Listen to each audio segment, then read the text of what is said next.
Siyempre, At marami pa pong iba. nariyan si Alan Kay, ang iyong Si kaibigan. Alan Kay, of course. Gabi-gabi. Kahit ngayon may sakit ako, pero kaya pa naman. Kaya ko Okay. magtrabaho kasi okay naman sa doktor. Nagpapaalam ka sa doktor. Opo. Sinasabi mong ikay magpe-perform gabi-gabi. Opo. Okay.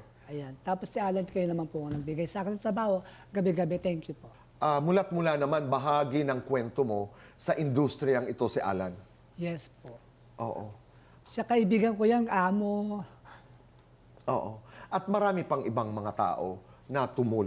Pag nagpe-perform ka gabi-gabi, todo yun? Ilang sets? O may isa? Ay, ano na po, kung kailan gusto ko sumampa, pwede ako sumampa ng maaga, pwede ako sumampa ng gabi, pwede ako umuwi ng maaga. In other words, umuwi ng- open ang iyong schedule. Nasa akin lang po. Pag mag-isa ka lang, Ate Gay, anong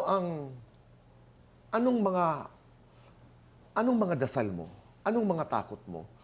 Saan ka humuhugot ng pag-asa?